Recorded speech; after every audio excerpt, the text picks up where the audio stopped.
Namaskar, hello and welcome to another episode in this series where we present information on important personalities from history who we reckon have not received the recognition and the importance that is rightfully due to them.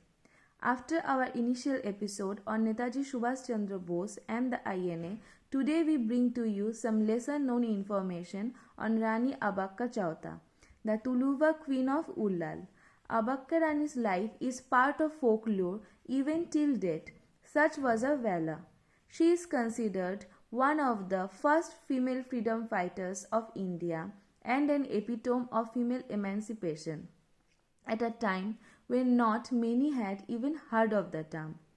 Abbakka Rani was born into the Digambar Jain Chowta dynasty who ruled parts of coastal Dakshin Kannada and surrounding areas, including the city of Ullal.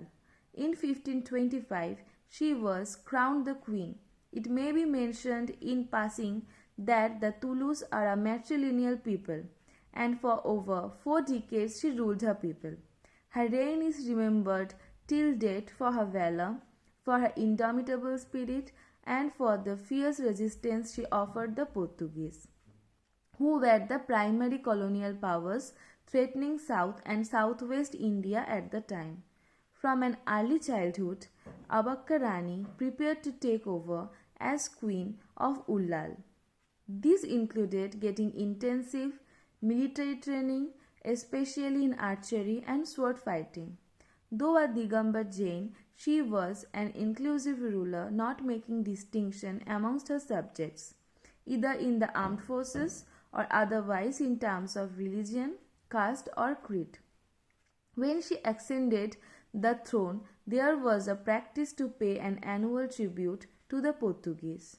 Moreover, they were restrained from entering into trade with other foreign nations. Abbakka Rani decided that this had to stop. When the Portuguese asked for her tribute and reminded her that she could not trade with other foreign powers, she told them flatly that this would not continue. Naturally, this riled the Portuguese, who launched attacks on Abbakka Rani consistently.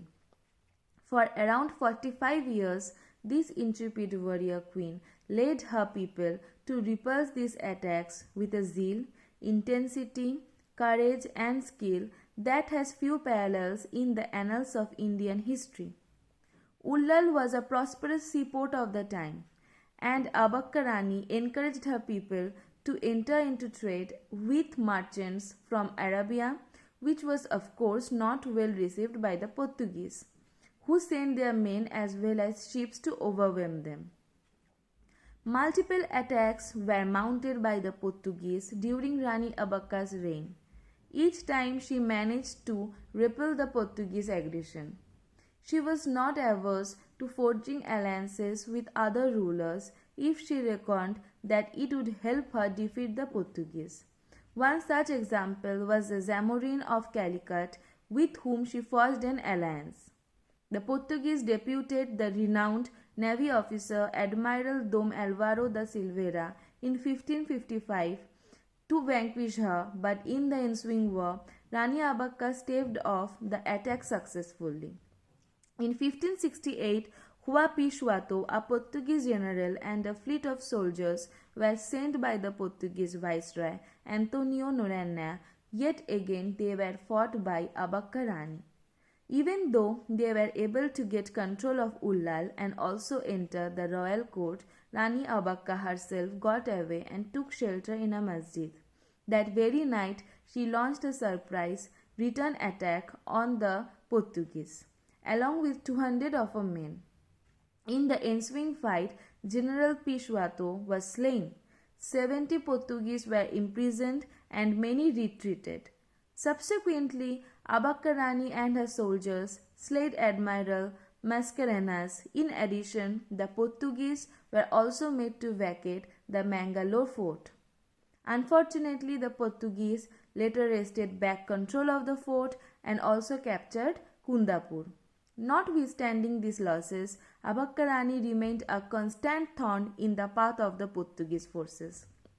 With the help of the queen's estranged husband Lakshmappa Banga, as well as, per some sources, his treacherous nephew Kamaria III, they kept attacking Ullal repeatedly, resulting in some of the most furious battles of the time. Finally, sometime in the early to mid 1570s, she lost a war and was captured and put in jail. Even there, she refused to bow down, revolted, and died fighting. Till date, her popularity is part of a folklore. Stories of her courage and bravery are immortalized in folk songs and theatre. In her hometown of Ullal, Veera Rani Abbakka Chowta is celebrated annually in her memory, and the Indian Coast Guard has a ship ICGS Rani Abbakka named after her. Thank you so much for your time and your kind attention. We shall be bringing you more such episodes every week. Do subscribe our channel for such weekly updates so that you do not miss any of the content. Thank you so much once again.